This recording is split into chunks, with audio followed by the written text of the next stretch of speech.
what does the team actually do at Spryker in terms of documentation? Like, are you just constantly writing IKEA instruction booklets, or how is that actually? So, what is a day in the Doku team? I can probably tell something about it. I'll be speaking about myself, but Andrii's day is looking pretty much the same. I think Simon has even more dynamics during his day than we do. But yeah, so my usual day starts with a message from my colleague who I barely know and who asks me to fix some 404 errors that someone has reported through our website. So I accept the challenge, fix the issue, and actually praise myself for fixing something I have broken myself just the day before. So yeah. Nevertheless, I want some applause in the chat now. Applause for all the hard work. I want some positive emojis here. Love it. Thank Sorry, you. Next on our agenda, we have daily stand-ups with the docs team, where we have actually lots of fun. We huddle up, we discuss stuff, and we also throw a couple of complaints just to make things spicy. And yeah, it's like our morning routine, like our morning coffee without actually the coffee. Yeah, as the day unfolds, I spot some mysterious pull request in our documentation repository, and pull request is usually from a developer. So deciphering the cryptic language and yeah, promises lots of fun and lots of like mental gymnastics. So usually I'm unable to crack the code, and I understand that I have to approach him in some creative way. So I send him some funny meme. He laughs back, and then when I reveal like my true intentions to talk about his pull request, he suddenly disappears, goes offline. And I write him that I actually know he is there, and that I'm actually waiting for him in the Zoom room. He has nothing to do but to join. We discuss his PR. And then I sneak in the request to update the document. So he isn't happy, but I'm happy, and that's how it works. Then I have some free minute to write something that is assigned to me, some document. But as I do so, I'm constantly like being played tag by my colleagues who have some urgent requests, and then it's some time for a meeting with subject matter expert. Usually, it resembles some kind of a mini TED talk at my desk, but it's very useful and funny all the time. Yeah. I mean, yeah, I'm hearing memes, so I'm all in. I mean, I'm already in, like memes. I'm in. Yeah. Then I would say you have to contribute to our docs to receive memes as well. Okay. Yeah, just fix something. Create a pull request, and you'll get a meme for free. We'll send you memes for every pull request you submit. Yeah, I promise. Is that a challenge you are sharing with people here? But you have to put commerce quest in your pull request, so I know that I need to share a meme with you. Okay. Does it count for every pull request, or do they also need to be merged? I mean, the general practice is to merge pull requests in this team. Good. But it's getting interesting, Cool. Yeah, so that's our typical day. Okay, I see. So pretty diverse. Like, I mean, you are leaning back and enjoying your first cup or second cup of tea, and then out of the sudden you get some introduction or feedback from different stakeholders. Really enjoy like how hands-on you are acting there, etc. And I love that you are just taking it with a good pinch of humor, which I think also leads us to the second question, if I'm not completely wrong, which is also a tough one. I mean, pretty straightforward, right? Like straight to the chest. Why are not all modules documented? Awkward silence. Don't let me hang in here. No problem. No. Do you want to take this, Andrew? Oh no! Oh, Nice. Delegating the difficult questions. So, I would say it's the following. That's an interesting question, to be honest, because it's addressing modules, right? And what we recently we had recently interesting chats and collaboration with our customers and partners. They also said, "Hey, why are we missing so many technical information?" And then we thought, well, actually we do not miss a single one of technical information here, because that is part of the definition of done, and nothing can be released at Spryker without the technical documentation in place. And then it turned out that there are two different aspects of documentation when it comes to technical documentation. Currently, we describe all the information on a feature and in feature functional level. So how does the capabilities actually technically work? What do you need to do to install a capability? What do you need to do to upgrade a capability, right? A migration plans and install guide and so on. And then we also describe, based on the capability or feature, how does this actually the function works.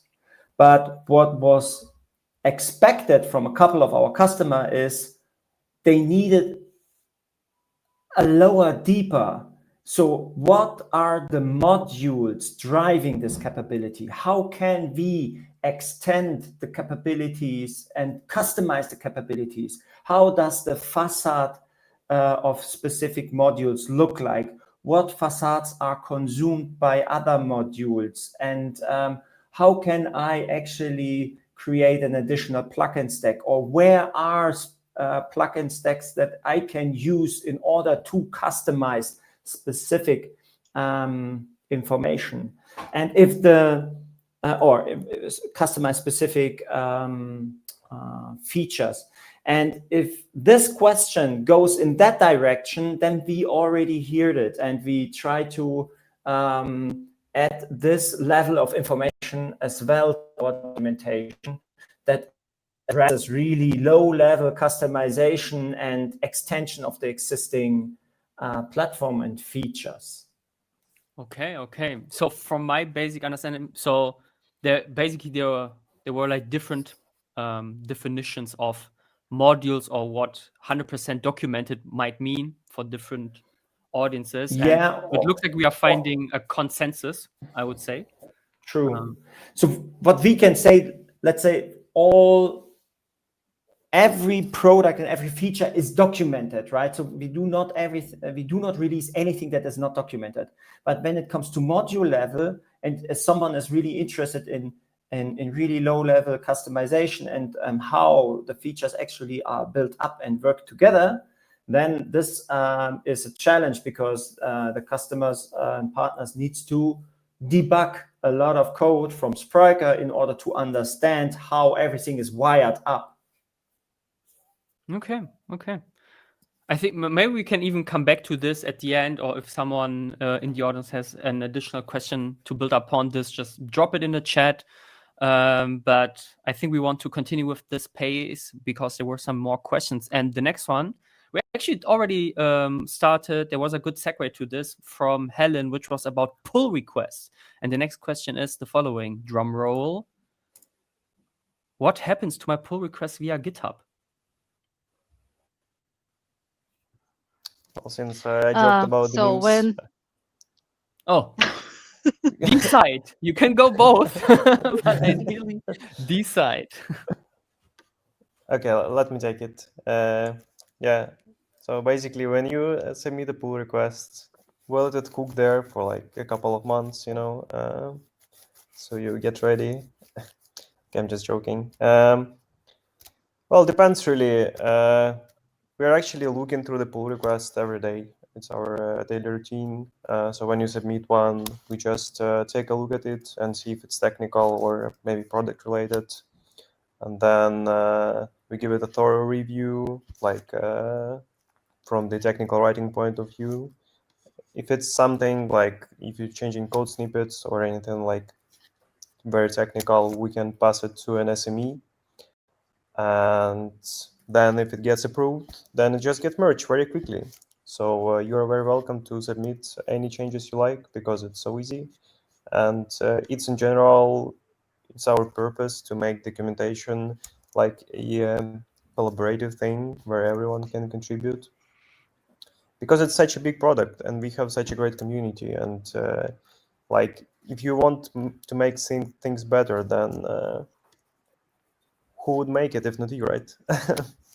Wow, such poetic words from Andrew. I love it. Like, in other words, if you want to make Andrew a hard day, just send him 100,000 pull requests. Let's see how long you will endure that. Yeah, but I mean, the only hard thing about that will be finding 1,000 memes, right? To send back Fair to you. enough. Fair enough. Yeah, I love that one. That was really good. Okay, I understood that with GitHub and the pull requests. Otherwise, just raise your fingers or anything to let me know if you want to chip in with something. There's also a question from Guido that I now will just completely spontaneous chip in, which is the following. As a technical writer, how deep do you need to know the product itself? I guess in correspondence to potential pull requests. I mean, you don't have to be like an expert in everything, but when you are looking at a particular pull request, you should be an expert in that at least. And if you are not an expert, then you will have to go on and become an expert. Because like, technical writing is mostly about understanding what you're writing about or editing. If you do not understand, then it's quite easy to make mistakes. So I wouldn't say like I have worked at Spryker for like 5 years or so. I'm not an expert at everything. So you don't have to be. Okay. But I think you said it extremely accurately. In the end, if you or if the individual might not know it, at least you will find someone who does, right? And then it's like, okay, looking within the teams, like who's able to help. And again, our development team is big enough, right, by now. And even with the community, in the end, it's like a joint effort. So really loved how you concluded that thought. Next question. Oh, sorry. Actually, what you can say is actually you need really an empathic skill set, right, in order to get all the information. Because as Andrew said, you can't not get everything in your head, and you cannot be experienced in everything. So you need to be really, really creative to get these informations. Meaning you are also good in negotiating, I guess, with people. Like, I need the information. What do you need, right? Memes, for sure. Exactly. That is our currency. Memes. Okay. Good. Let's hope that has a positive exchange rate on your end, at least. Then I'm happy with it. Okay, let's keep rolling. With the next one is, okay, I think everyone can relate with that. I encountered a mistake within the documentation. How can I help fixing it? Let me take this one. Yeah. I think people do not really realize how happy they make us when they actually provide some pull requests, and especially external contributors. So we welcome this pull request from everyone, and we try to make things easy for them. So it would be like not be a challenge to submit some suggestion. And we actually have this for every page.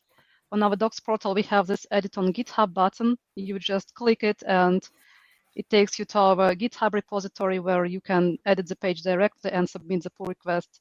And we also have, maybe in the end of this session, I should send like an email to people with a link to the detailed instructions on how to contribute. Yeah. That's awesome. If you want, you can also directly at least drop it for now also in the chat. Yeah. So that, and I think Lauren might be able to do me the favor to pin it in the chat so it's visible for the rest of our session. But yeah, definitely agree. Feel free to drop it, and we can also have a follow-up in Commerce Quest with a summary of what we are now talking about. But yeah, sounds awesome. I will do it. Okay. Yeah. I'm happy so far, but I think the backlog is still. We have a few more questions for you, and that's actually a good one, which I'm actually also asking myself. I mean, I think Spryker recently celebrated 9 years of existence, if I'm not wrong, which is nearly a decade, right? So my question to you is like, how extensive has the documentation already become? Like, how many? I don't want to say it like, but how many yellow pages basically have we produced by now? Yellow pages. I can probably answer this one. Yeah, since I've been in Spryker for 7 years, and when I came here, we had around 200 modules, and yeah, not that many pages of documentation, because documentation used to be very different from what we have now. It used to be just a description of what Spryker is, and there were just some descriptions of the modules. We did not have API guides, because we did not have actually the Glue API back in the days. We did not have feature installation guides and so on, but now we have this all. So our portal has grown from roughly 500 pages to thousands of them. You can imagine as the product grows, like the docs grows as well. Okay. Which definitely makes sense to ask everyone out there, like, if you encounter something, do our Doku team a favor, go into GitHub, do a quick pull request, and yeah, become part of that initiative to make the documentation every day a bit better. Yeah. And Absolutely. we keep continuing. Otherwise, I just encourage you, just drop in with any comment, specifically our beloved Doku team. Yeah, I actually was talking about that recently as well. Like, who is your key audience when it comes to documentation? I think it was a few weeks ago, also with Simon, and I saw a few like a slightly more business inclined documentation, but then also like more technical. And in the end, it's a diverse world, right? Like, have you ever decided for something specific? Yeah, that's actually great, because it follows up on the question before, right? On the module or deeper level. So this is something, or this encounter led us to adjust our current audience profile or persona profile. Previously, we had just two simple profiles, right? Business users and technical users, and business users are more, from decision maker, shop operators, basically everyone who not touches code or configuration, and everything else was for the technical user. But since a couple of weeks, we adjusted this view in order to address the lower level audiences more accurate, and also steer this a little bit better. So we have actually three personas. So one is the decision maker, and the kind of the manager or decision maker of our customers' side, the CIOs, CTOs, people who lead the digital transformation, who wants to know a bit more what is Spryker, what are the components, the overarching architecture, and what are the benefits of this technology and platform, also including analysts, for example. And then we have the business users. The business users are actually kind of these shop managers working with the back end, installing ACP apps, configuring via UI configuration specific capabilities and features. And then we have really the engineers that either run and operates a Spryker stack in the cloud, and they are interested in these kind of self-service capabilities and log analysis and so on. And of course, all these engineers that are developing and customizing the Spryker platform and building new capabilities and customize existing capabilities. So 3 personas: decision makers, business users, and engineers. Okay. And just a small follow-up question to that. Don't want to take too much time. It's like, what would then be your, let's say, perceived ratio or your intended ratio in terms of, allocating resources? Is like 1/3 for each, or would you argue like, okay, there's definitely an inclination more towards one of them? Like, I mean, if there's any.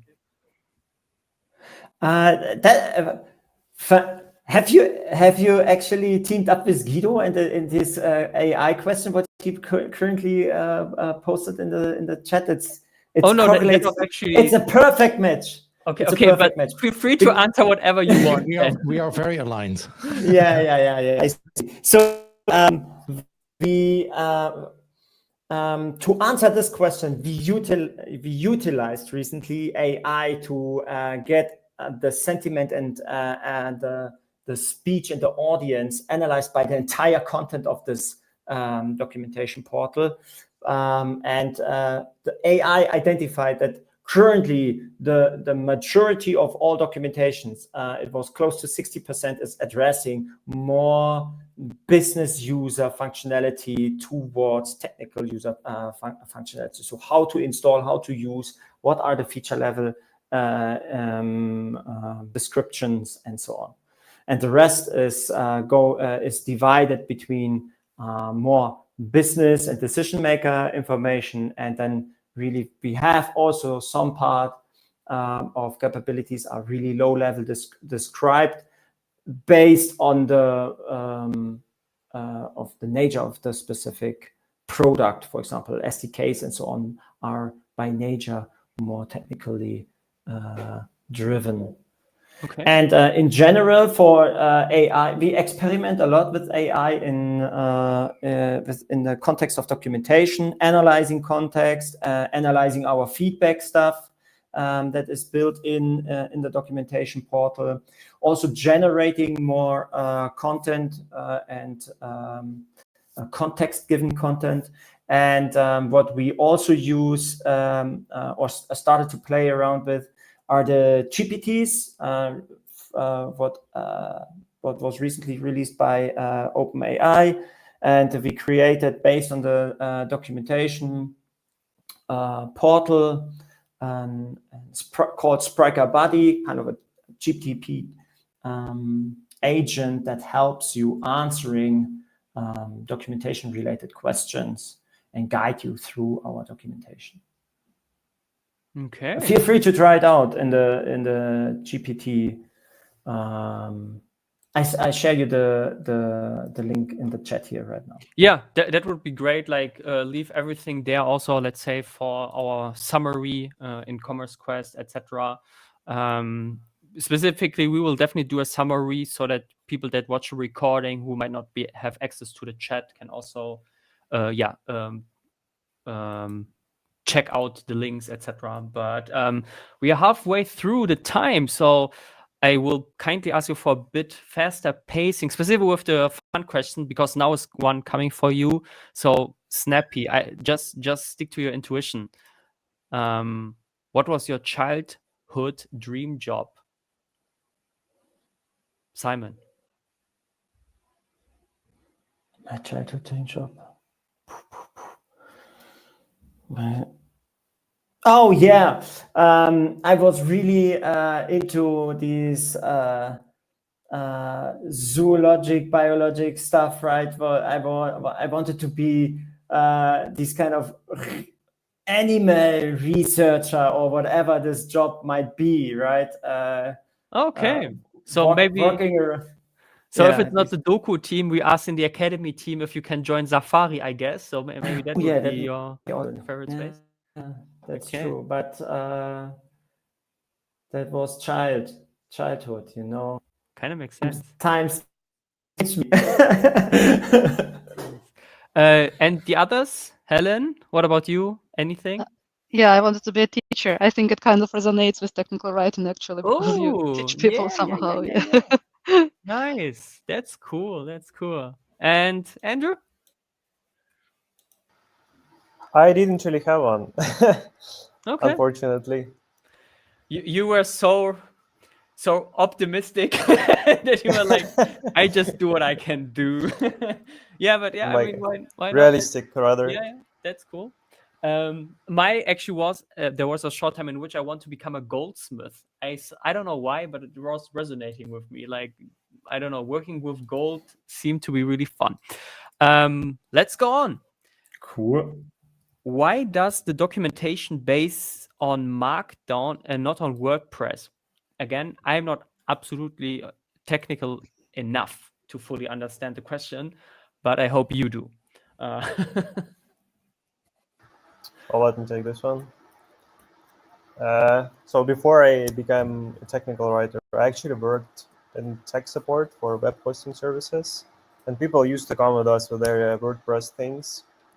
And you see, WordPress is just a workaround of making like complex solutions. It's just a simple thing that you can use for, like, I don't know, a blog or a small local online shop or something of that sort.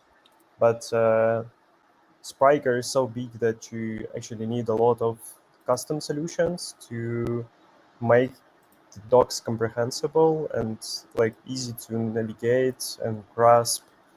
But there is also another thing of like, we are trying to build this community of people collaborating to docs, and especially developers. You know, there is this docs as code approach, when we give the developers the opportunity to contribute to docs as they do with the code, and WordPress, of course, doesn't allow that. So with these two things in mind, we switched to Markdown.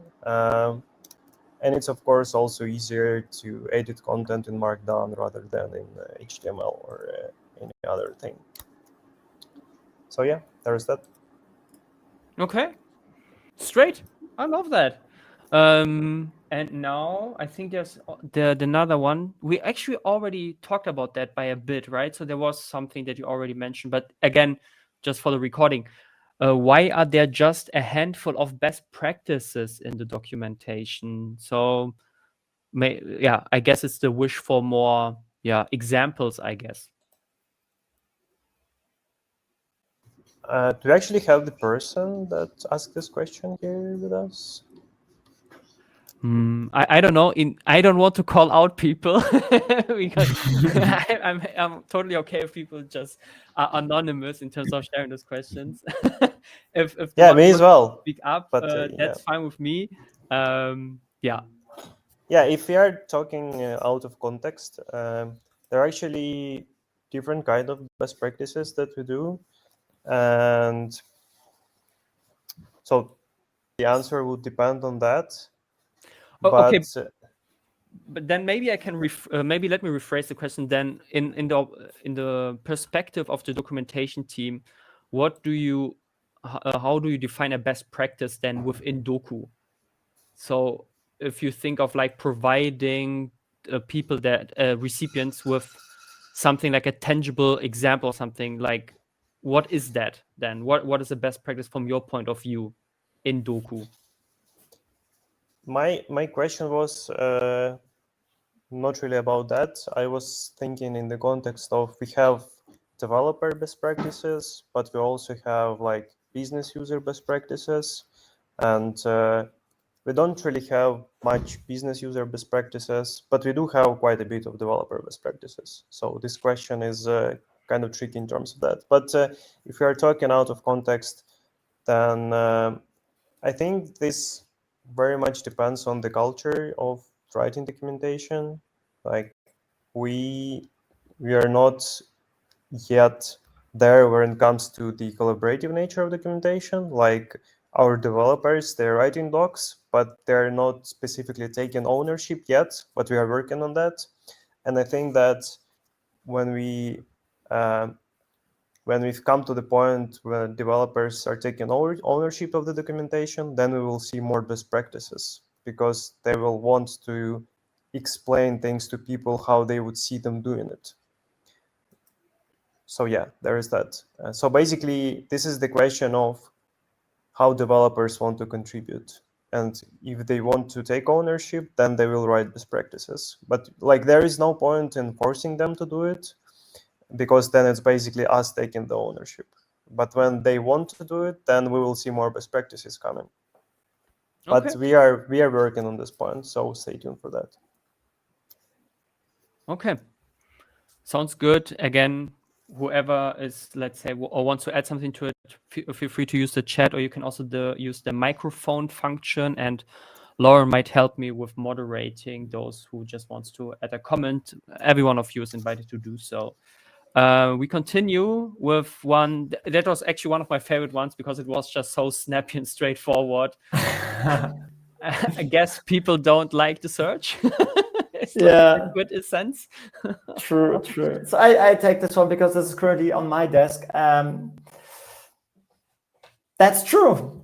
And so to be honest, this is our number one topic to improve the documentation portal. We already in these moments and working on a new integration of the search and the search box, and it's addressed, and in the next couple of weeks you can experience a fully fledged new documentation search that brings you to the information really quickly. Okay, you heard it here first. Take Simon's word. Otherwise, no Lego boxes anymore. Exactly. Otherwise, ping me if you need. Use my email box as a search box. Okay. No, thin ice, I guess. Thin ice, but okay.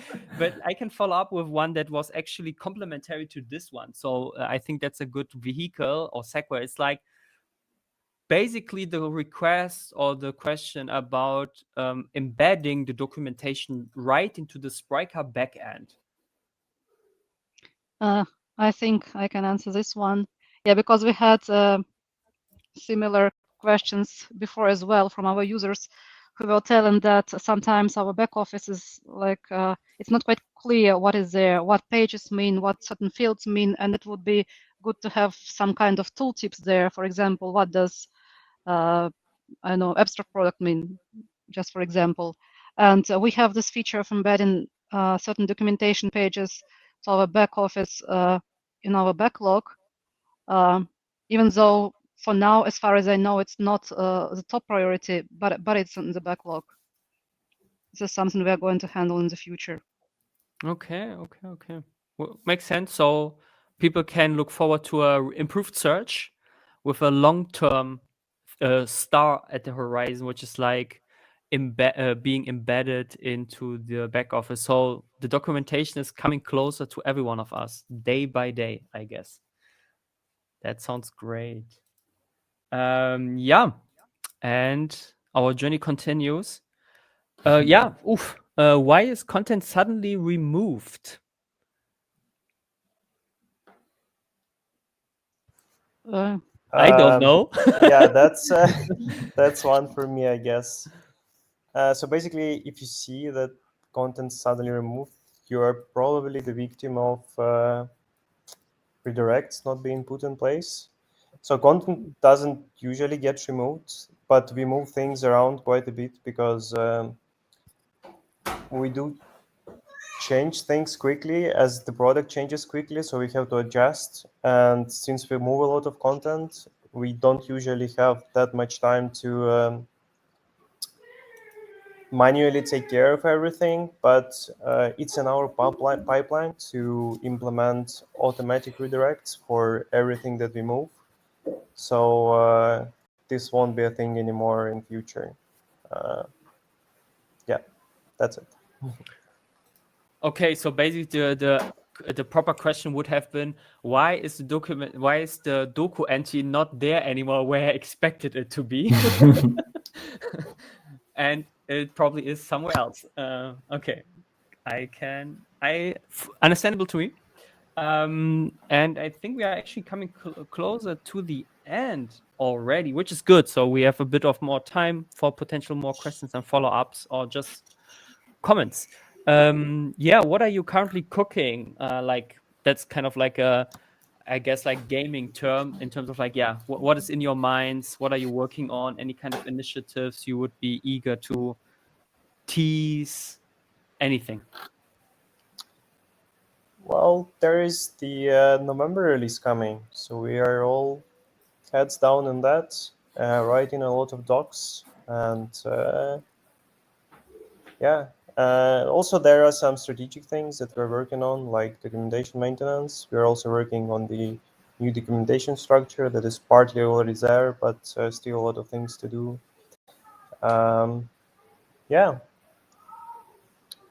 Okay. That sort.